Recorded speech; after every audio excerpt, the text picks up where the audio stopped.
Ni hao. Good morning, good afternoon, or good evening to everyone, depending on where you are in the world.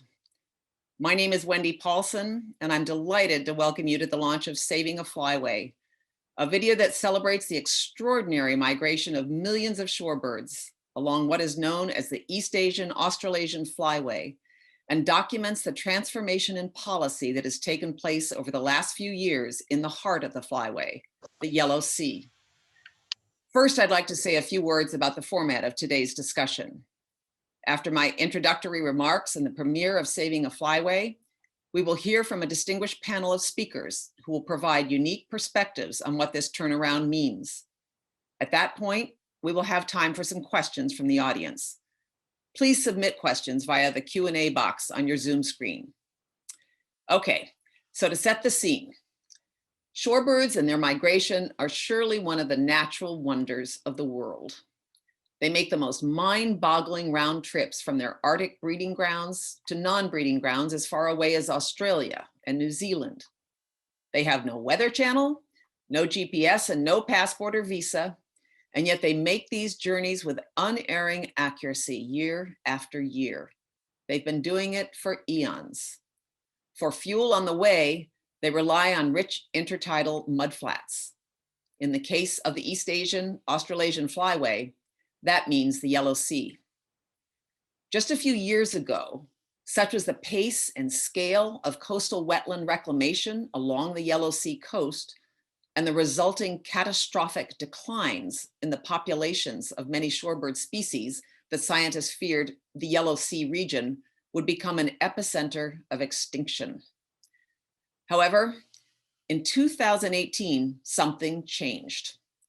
The Chinese government announced a ban on further commercial-related reclamation of coastal wetlands and moved to protect the remaining important intertidal mudflats through inscription as World Heritage Sites and other means. Today, two of the most important sites at Yangcheng in Jiangsu province have full-fledged World Heritage status, and 12 more sites along the coast are due to be nominated in the next few years. There's still a long way to go to secure the future of these shorebirds, but now there is hope. This turnaround did not happen by accident. It was the result of collaboration by many organizations and people working across disciplinary and international borders. In Saving a Flyway, we hear directly from some of the people involved about how and why this happened. The video has been produced not only to tell the story for its own sake, but to inspire others, and most importantly of all, to demonstrate that even the seemingly most desperate of situations can be turned around with hard work, perseverance, belief, and above all, teamwork. As we are approaching the UN biodiversity negotiations in Kunming in October this year, the timing of this message could not be more important. And so, without further ado, let's have a look at the premiere of the short version of Saving a Flyway.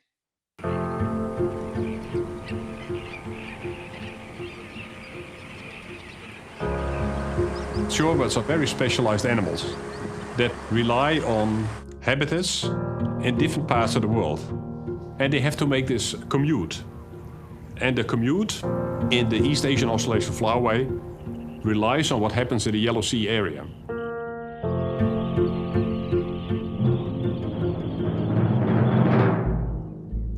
EAAF 这是一个地理单元的名称，是东亚、澳大利西亚这么一个地理区，迁飞路程大约是14000公里，是超过250种。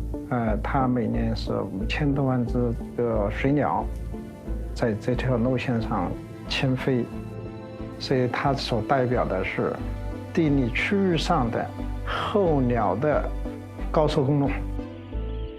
Most of the birds can't do this migration in one flight, and so they need to be stopping and feeding to replenish their energy levels during the flight. Now, the major hub for the Flyway is the Yellow Sea. These tidal flats that you find on the coast of China are among the most extensive in the entire world. There's enormous expanses of mudflats.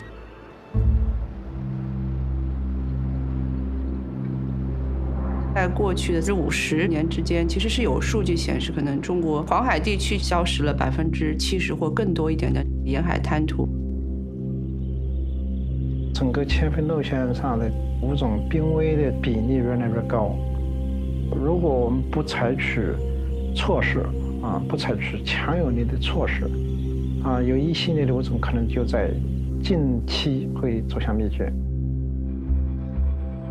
后来也有一些科学家，他们通过卫星地图的分析，去分析一些这些栖息地的消失的一些更确切的、更精准的一些情况。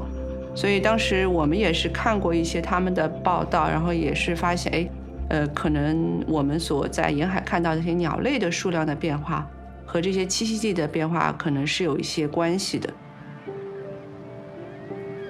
就是随着滨海湿地面积的减少，微填海面积增加，这个水鸟的数量，尤其是一些濒危水鸟的数量，在发生急剧的下降。这个关联是非常清楚的。在我们国家准备去做一系列保护行动的时候，我们这些数据其实是作为一个科学支撑，给到就是高校里的那些科学家，他们去跟我们国家的一些主管部门去沟通这个事情。我们明确地指出了滨海湿地的减少，甚至特别是微填海对水鸟数量的减少产生了直接影响。我觉得这一点是国家决策的一个非常重要的方面。I still remember the moment when I first found out about the moratorium on reclamation. We all realized how significant this was going to be. 2018年7月，中央出台了关于加强滨海湿地保护和严禁微填海的通知。那这个文件实际上就是把滨海湿地围垦这件事情叫停了。那在我看来，它这个出台是整个中国滨海湿地乃至全球滨海湿地保护的一个关键的一个里程碑，或者一个重要的转折点。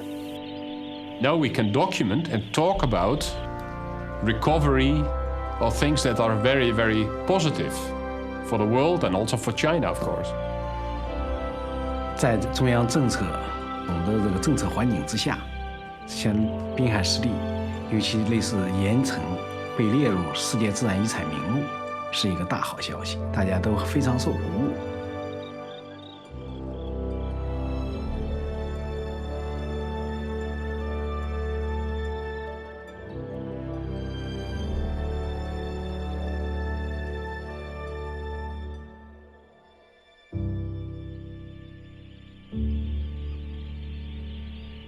这总的说的就是一个理念上面的一个重大变革。过去的话呢，人们习惯于向海缩地，就是向海来要地开垦，城市化建设呀，或者是工业化的发展呐，但现在这个观念转变了。另外我们经济的增长方式从之前的高速增长到现在的高质量增长也需要这样在关注生态保护。其实进入新时代以来，我们全国人民对美好生活的向往，那么也不希望牺牲生态环境为代价。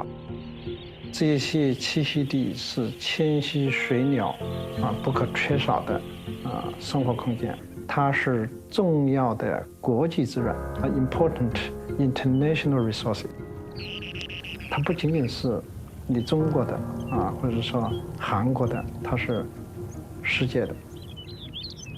China is one of the mega diverse countries of the planet, and having this decision in a mega diverse country is an extraordinary demonstration of leadership, because not only being an economic superpower, it is actually being a biodiversity superpower that is walking the talk.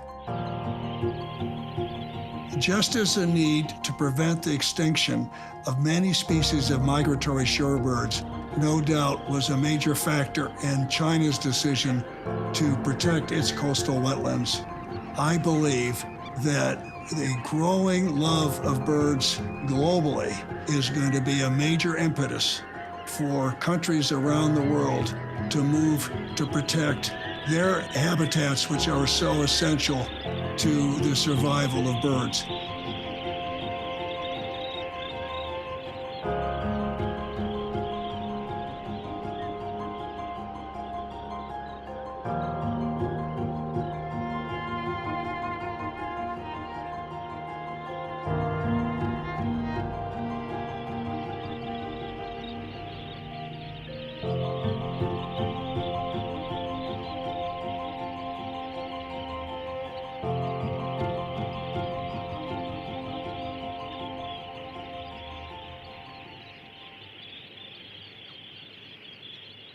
Wow. I hope you all enjoyed that as much as I did. And just bear in mind, there is a longer version as well. There's just such wonderful footage and wonderful interviews with some of the people who've been working on this issue for many years, some of them throughout their careers. And for me, it brought back some just very dear memories of that birding extravaganza on the shores of the Yellow Sea. Now I would like to invite some views from our distinguished panel. First, to provide a perspective from the Chinese government, we have a pre-recorded message from Director General Cui Shu-hong, Director General of the Department of Nature and Ecology at the Ministry of Ecology and Environment in China. 尊敬的温迪·保尔森女士，各位来宾，各位朋友，大家好。首先，我非常高兴参加此次拯救迁徙路线视频发布仪式，对视频的发布表示衷心祝贺，对长期以来支持中国滨海湿地和生物多样性保护工作的专家学者和组织机构表示衷心感谢。中国滨海湿地对于东亚、澳大利亚、西亚迁徙路线上的候鸟保护而言，具有不可替代的重要作用。近年来，为滨海湿地保护，中国政府有关部门付出了巨大的努力，取得了一系列重要成就。一是湿地保护法律法规体系不断完善，全国人大常委会将湿地保护法作为2021年重点立法工作，并于2020年1月对湿地保护法草案进行了第一次审议。国家林草局出台实施湿地保护管理规定，全国28个省区市出台了省级湿地保护法规，为湿地保护提供了法律保障。二是积极开展湿地资源调查、监测和研究，通过全国湿地资源调查和将湿地作为1级地类纳入第3次全国国土调查，以及将滨海湿地纳入海洋生态环境常规监测范围，基本摸清了全国湿地资源家底及其动态变化。生态环境部连续多年支持湿地国际牵头组织开展的黄渤海湿地水鸟同步调查，依托生物多样性保护重大工程，组织开展水鸟及其栖息地调查评估，并对重点迁徙物种进行专题研究。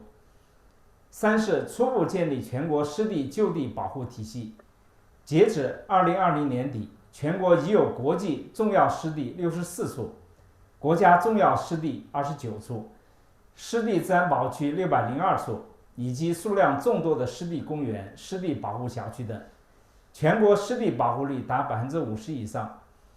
黄渤海候鸟迁徙地第1期申报世界自然遗产并成功入选，成为中国第1处、全球第2处潮间带湿地世界遗产。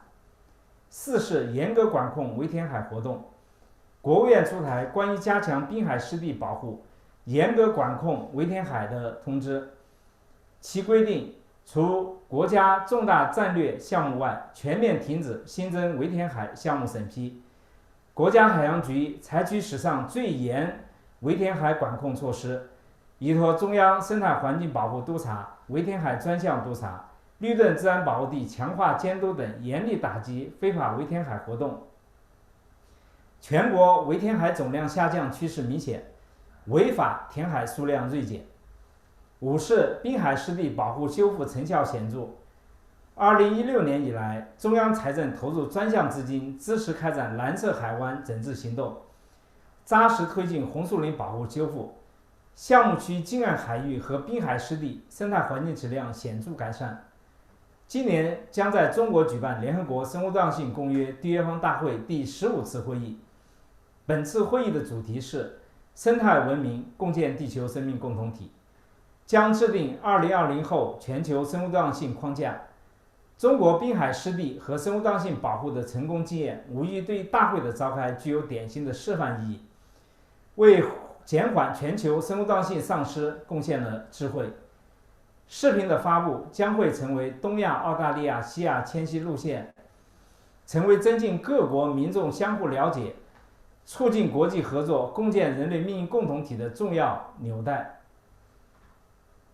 中国滨海湿地和生物多样性保护成绩的取得，与温迪·保尔森女士和保尔森基金会等一大批长期致力于湿地和中端性保护人士与机构的杰出工作密不可分。在此再次对大家表示感谢。Thank you, Director General Thuy. It's wonderful to hear those supportive statements and such an important topic as the protection of the Yellow Sea coast. Next, I'd like to invite Her Excellency Claire Fernley, Ambassador of New Zealand to China, to offer a perspective from a country that serves as a vital non-breeding ground for many of the shorebirds in the video.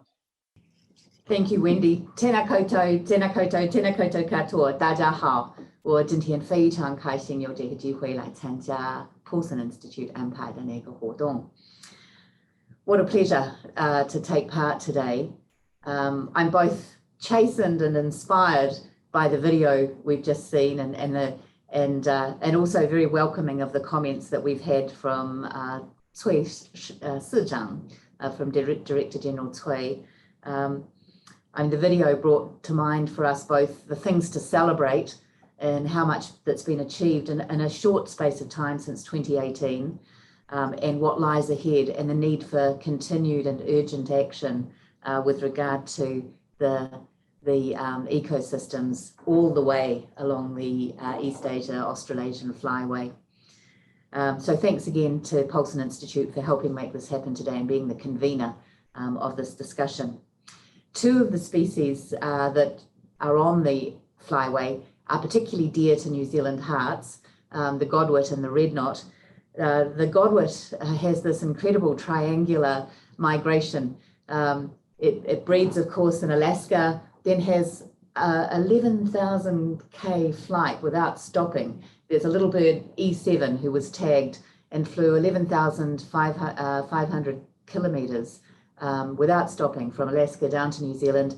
They feed in the summer season in the southern hemisphere and on New Zealand beaches and estuaries, and then fly all the way back up to Dandong, to the Yalujiang, the Yalu catchment there, and then another, and that's more than 10,000 Ks, and then another 6,500 Ks back to Alaska to breed.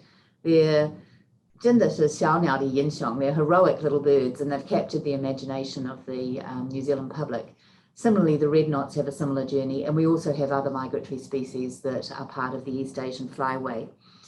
For the Māori, the indigenous people of New Zealand, they have a special place in people's hearts as well. They're called the kuaka in Māori, the Godwit, and they're a symbol of mystery in Māori culture, because in spite of seeing hundreds of thousands of them in New Zealand, in the old days certainly, but even still today, large groupings of them as they begin to prepare to migrate, the Māori knew that they didn't nest in New Zealand, and so they were a symbol of mystery. Where did they breed? Where did they come from? And in Māori, there's a whakatauki, or a saying in Māori that says, "Kua kite te kohanga kuaka." Where is the mysterious breeding ground of the kuaka? And it's used to describe a mystery. And that's certainly the case. Now, of course, we know that they're breeding up in Alaska and coming back through. But they're an iconic species in New Zealand. For New Zealand, we've developed and issued last year Te Mana o Te Taiao biodiversity strategy. In August last year, it was launched. And it's a framework to optimize, deliver, and measure the outcomes of investment in nature, and it has a longer term framework. In Māori thought, you think in terms of hundreds of years. This one doesn't have quite such a long framework, but it looks through to investment in conserving ecosystems, very relevant to the migratory birds, through to 2050. It's intended to guide all those who manage, use and protect biodiversity, including central and local government, Waitangi treaty partners, that's traditional Māori tribal groupings, iwi groupings, industry, communities and individuals. Te Mana o Te Taiao describes New Zealand's aspiration for the conservation of the natural world. Key among these are ensuring indigenous species, and we count our migratory birds very much as indigenous species and their habitats across Aotearoa, New Zealand and beyond, to ensure that they're thriving and that migratory species and their habitats are secured across international boundaries. So we're very active in working with other countries including and particularly on the East Asia-Australasian Flyway. The site network is a great example of this, and just in the last short period, New Zealand's established or has notified new sites under the site network.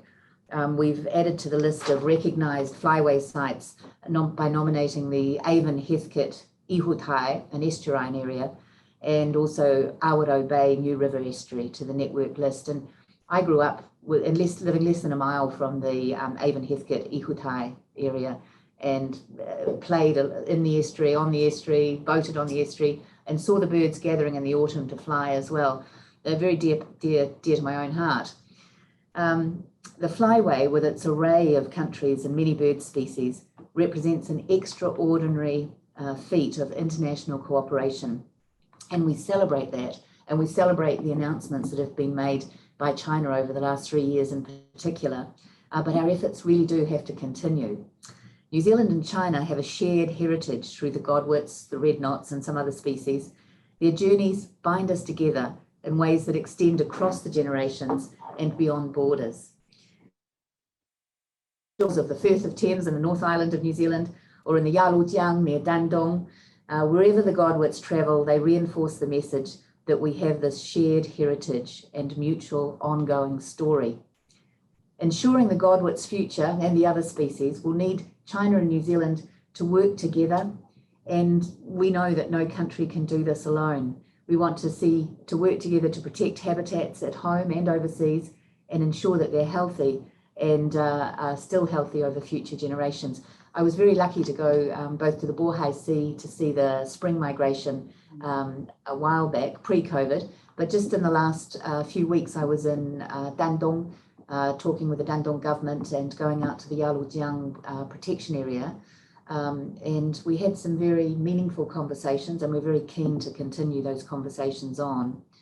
Through both diplomatic cooperation and ongoing technical exchanges, we see real potential for continued cooperation. Our scientists are keen to engage, and our conservationists are too. And once people can move freely again, we welcome visits to New Zealand, and we hope visitors can come up. But in the meantime, we're using virtual means to keep those contacts going.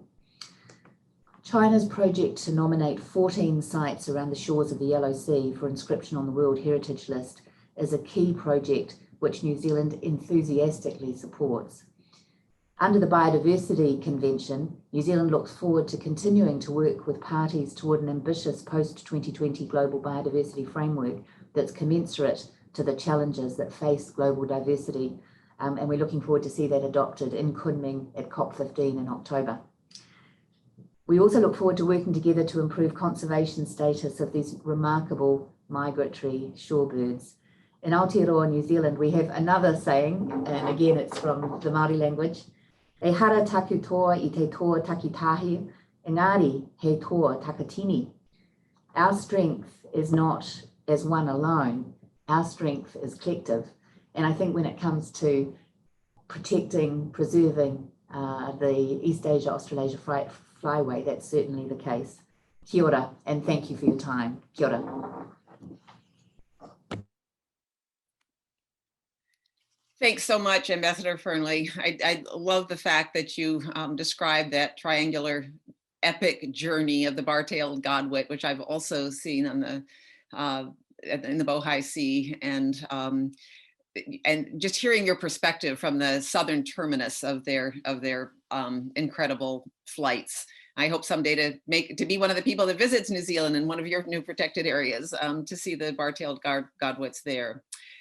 Now I'd like to invite Robert Kaler, chair of the East Asian-Australasian Flyway Partnership, to offer a broad perspective from the 22 countries that constitute this important flyway.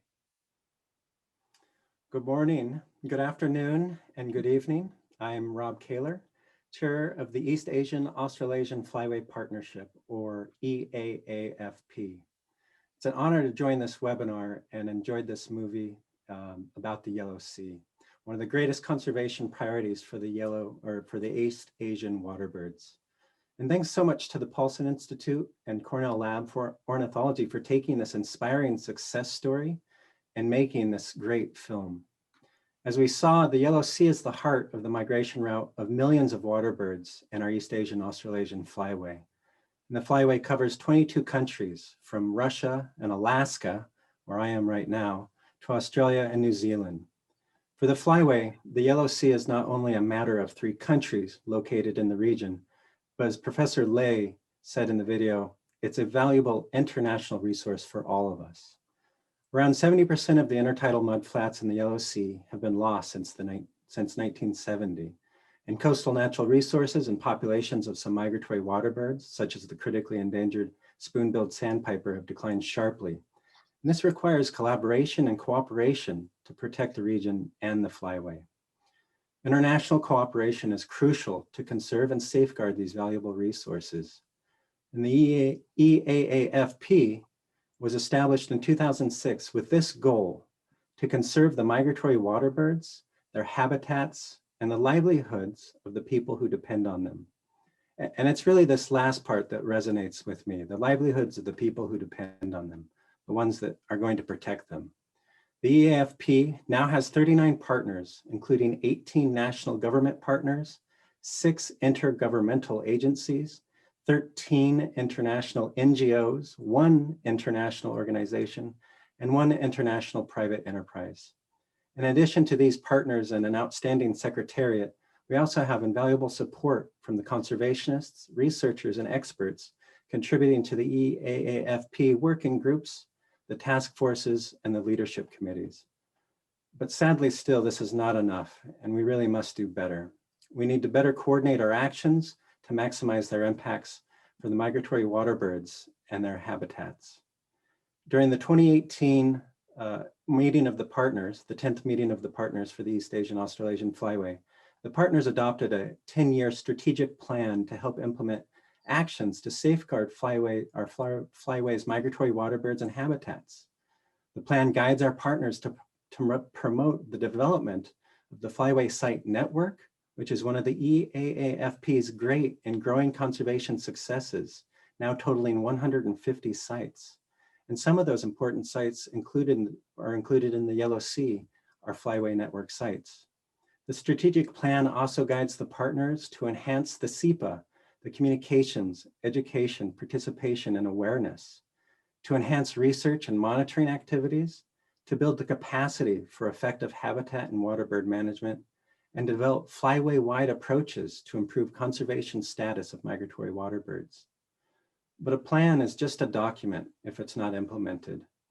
But today we're fortunate to see many partners like the government of China and New Zealand, the Paulson Institute, and other stakeholders, including the researchers, local NGOs, and cooperators featured in this film, all paying efforts towards the same goal: to conserve migratory water birds, their habitats, and the livelihood of the people who depend on them. Great conservation strides are being made in the Yellow Sea by the Chinese government, including regulations on the country's coastal reclamation and the stop of approving general reclamation projects. The launch of the regulations demonstrated to the Flyway the determination for protecting the coastal ecosystem at the national level, and the inscription into the World Heritage List of the migratory bird sanctuaries along the coast of the Yellow Sea, Bohai Gulf of China, Phase 1, showed the world the mudflat seashore in the world, the world's largest contiguous mudflat seashore. And it showcases a possible way of sustaining the future of the Flyway. We learned that the nomination of Phase 2 in China is in progress. At the same time, the Republic of Korea is also promoting the designation of its intertidal mudflat to the World Heritage List. And the East Asian Australasian Flyway Partnership is grateful to see this and supports the collaboration to secure the integrity of the Yellow West Sea. Now is a crucial moment. To advance waterbird conservation to a larger scale, we must join hands and work together.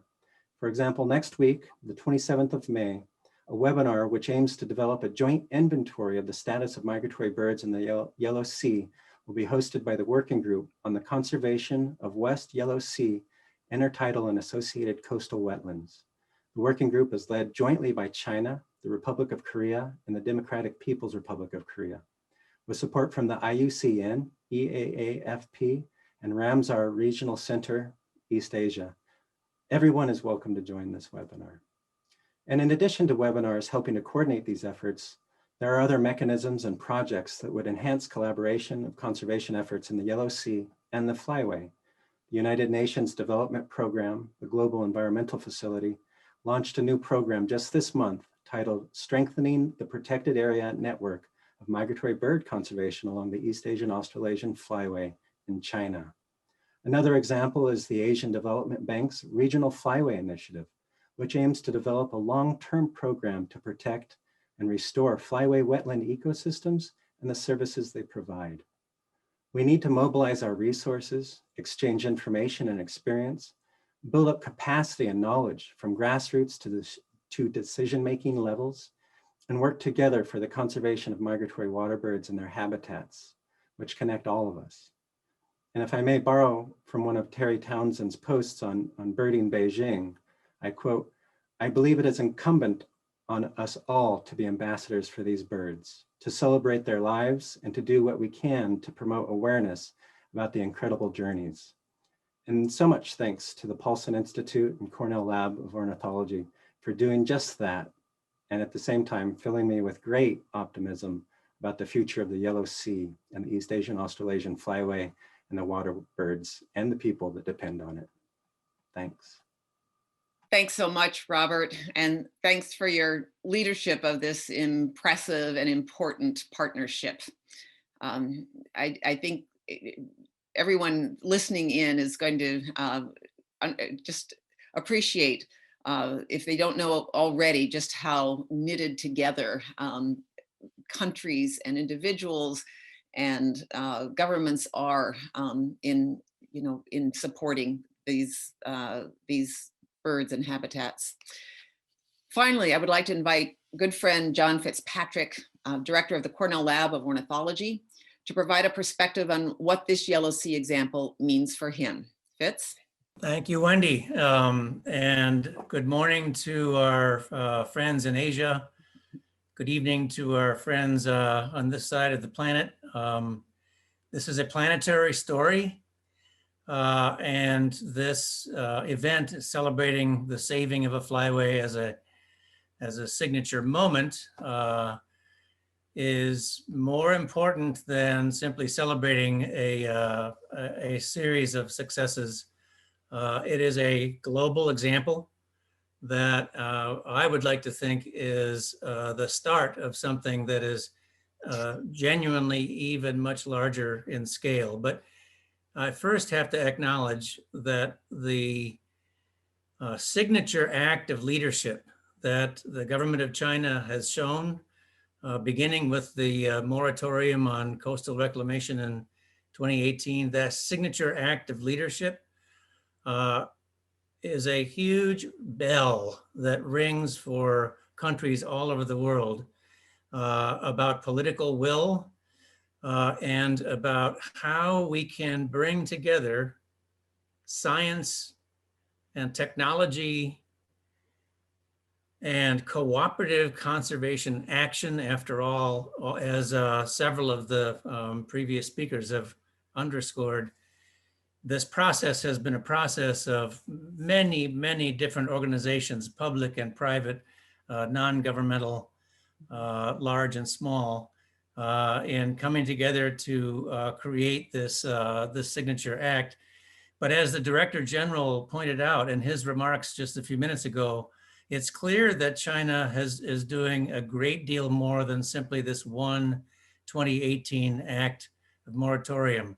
Already getting 2 of these sites into the World Heritage Bank, working hard on 12 additional sites within the Yellow Sea to be inscripted as UNESCO World Heritage Sites, together with a whole host of additional steps that the Director General outlined.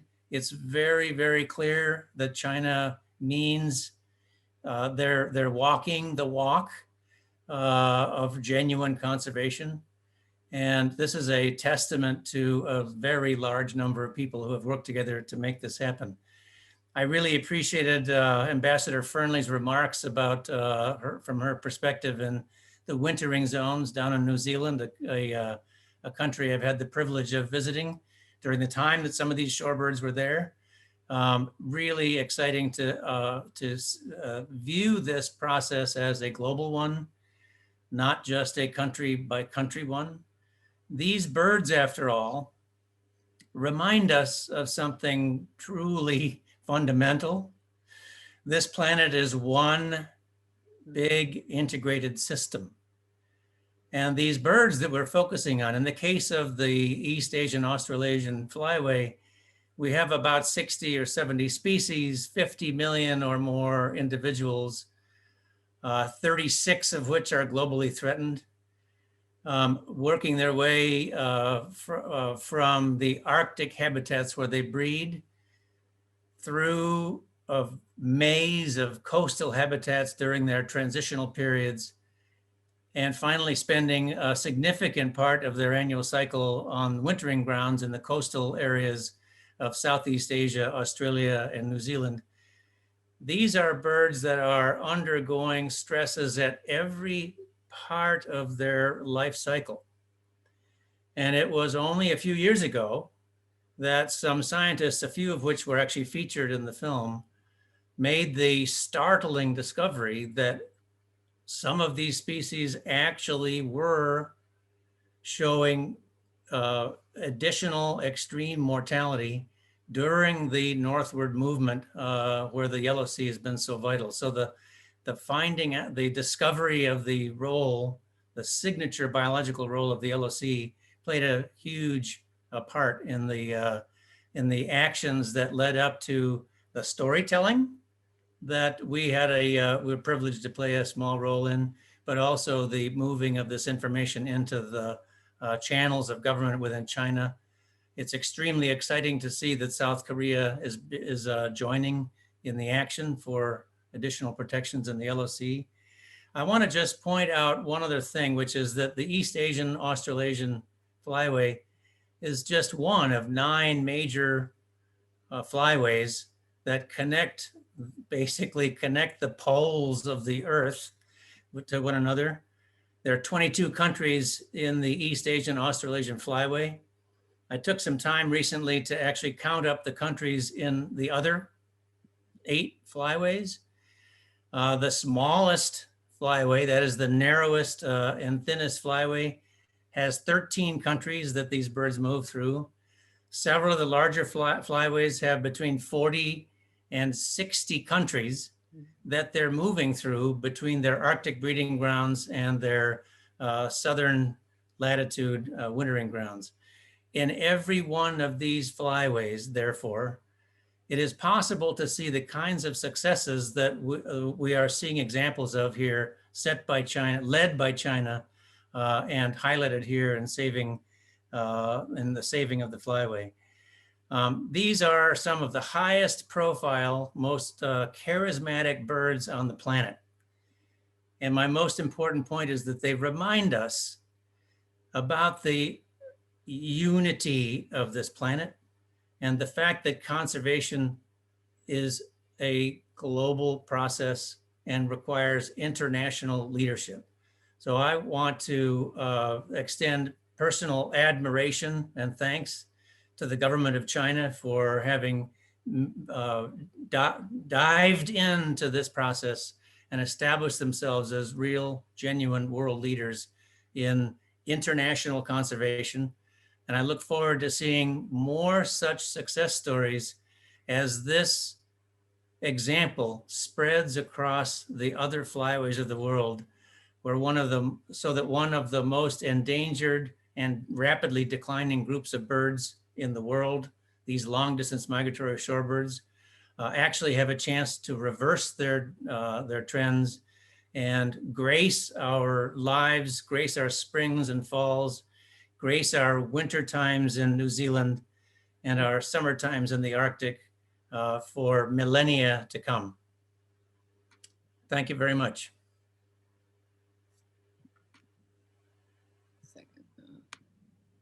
Thanks so much, Fitz. I so appreciate your statements about the model that this partnership, that this collaboration is providing for other flyways around the world, and the reminder that this planet is one unified system and that we all need to work together. So thank you.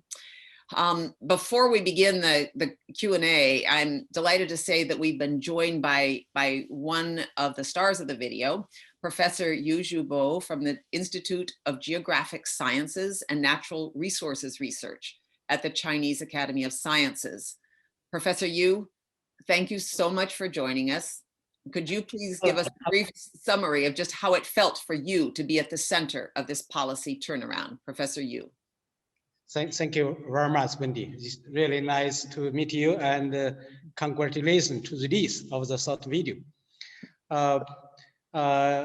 As we have been working together with Paulson Institute, Lonely Foundation, and the national government agency in charge of the wetland, we carried out the project we called Blueprint Project on the wetland conservation strategy in China. So we are really pleased, very happy to find that this study have already had very good and fundamental impact on the policy, on the planning, all these things. So I think that the study on the Blueprint project is a really good case for the joint efforts of national agency, NGO, scientific community, and also public NGOs. When we're talking about the policy change, we also, I like to take this opportunity to share with you about some latest progress after the policy change in 2018. The first is the national government integrated coast conservation in the key ecological restoration project of China in the 14th 5 years plan. So it is really big mainstream efforts to promote the coast wetland conservation. And then second is the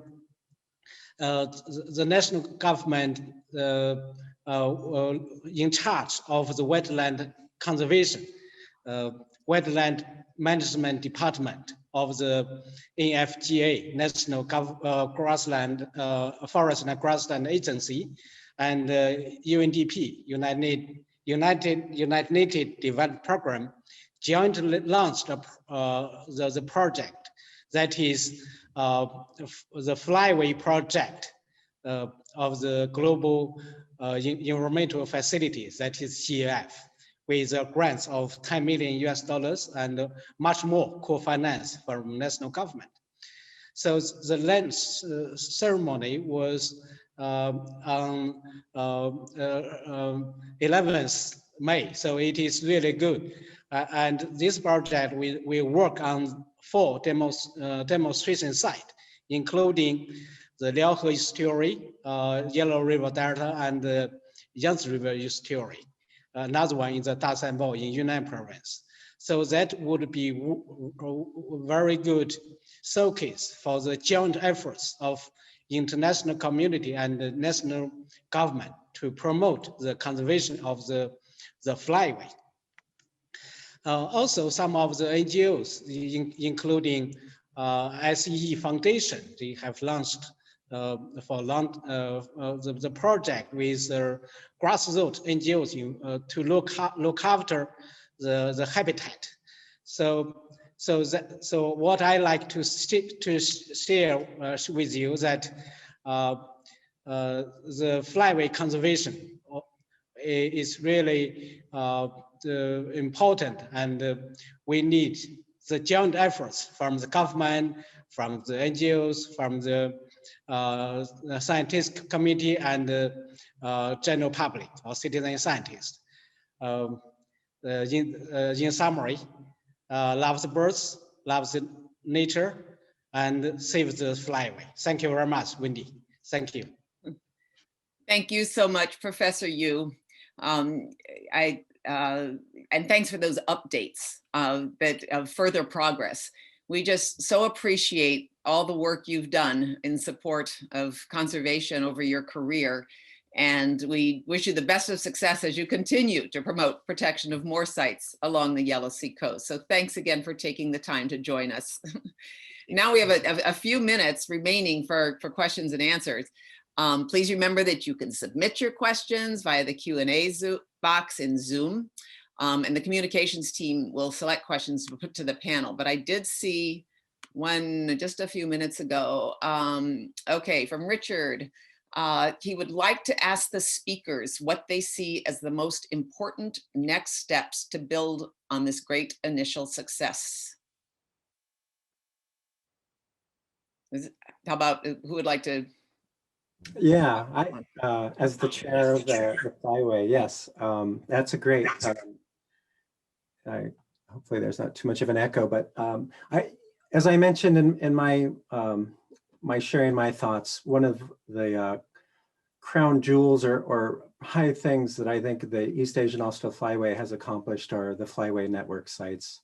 And with that, sister sites. And so I'd like to hopefully connect some of these sites in the Yellow Sea that have been designated as part of our network to have sites that are elsewhere. And so just connecting people more so to the land and the birds and the wetlands and the habitat. So, and really touting just this is such an accomplishment. I remember my first meeting of the partners with the East Asian Australasian Flyway was in 2013.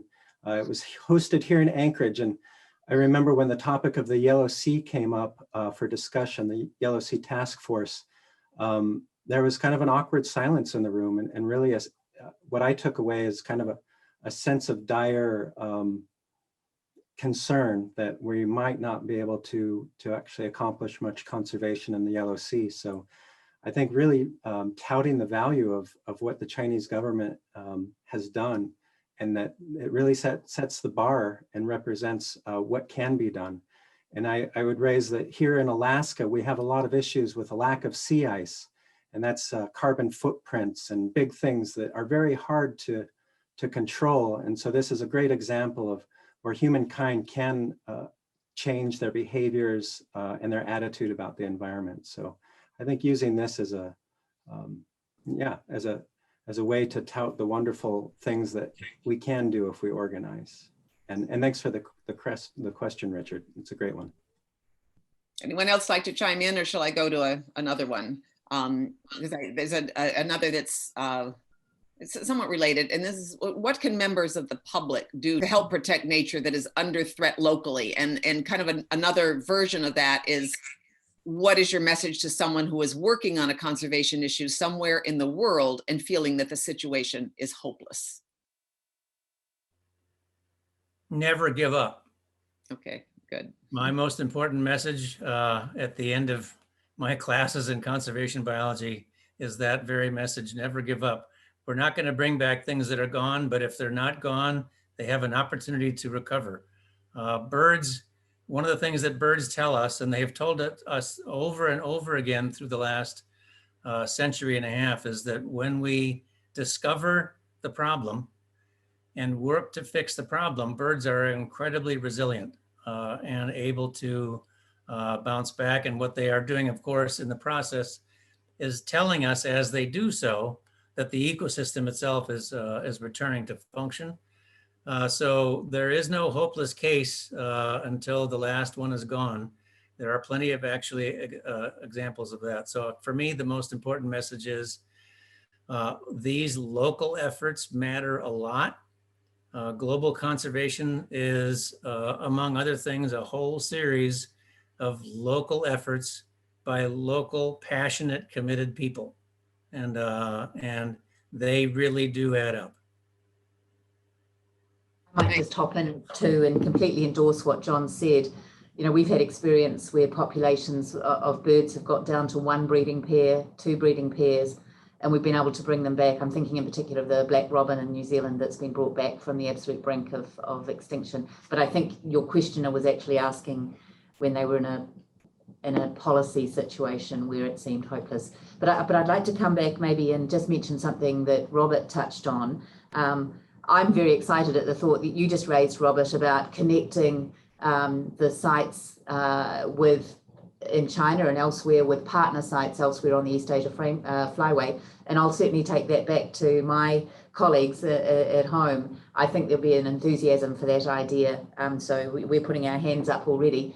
And in terms of next steps, that first question, it's fantastic that 14 sites are being explored, 2 in China and 2 already with the full status of World Heritage status.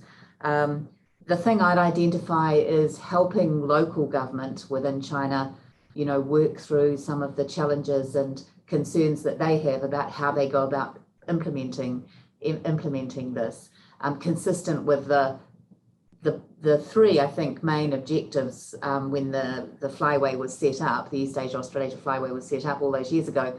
One of them did include the livelihoods of people involved in those areas. So how that can be worked through, I found in conversations with local governments here, quite a varying approach, some enthusiastically embracing like the Jiangsu folk have, others as I go along, they will embrace and they're moving ahead, but they have these doubts in their minds. So I think working through some of those concerns with folks will be an important part of it.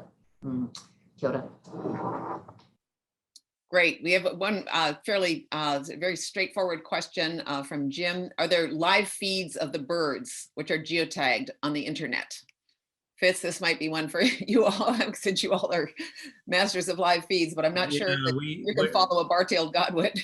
There are some live feeds of birds. I don't have the URLs immediately handy right now, but yes, indeed, by Googling around, one can actually find quite a few of them. Your friend and visitor tonight, Brad Wynn, may actually be able to give more definite information. There are definitely live feeds. Some of the most spectacular ones to look at are actually the oceanic birds, the seabirds that nest on colonies and are moving all across the entire Pacific Ocean with carrying their radios. But I'm afraid I don't have the site at the tip of my tongue. Now, one thing I can say that you can go and look at right now for North American breeding birds, at least, is eBird. Exploring the eBird website that shows the global migration of all the North American species, including their southern hemisphere wintering zones. So eBird is certainly one big resource to go to. That's ebird.org.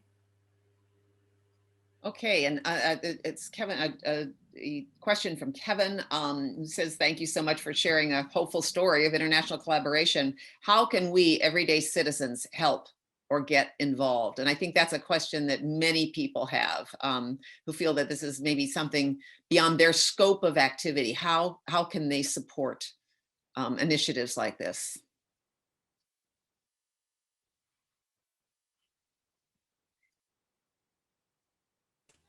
I can toss an idea out there. Raising awareness and education, I think that is one of the most important things. So getting young people outdoors to appreciate birds. I mean, so I'm based in Anchorage, Alaska, and the winter is just kind of not a very birdy time to be out, but there's still ways to explore and get out. And I think connecting young people, education, and we don't, at least I believe in the United States, we don't put enough of our resources into getting young people out.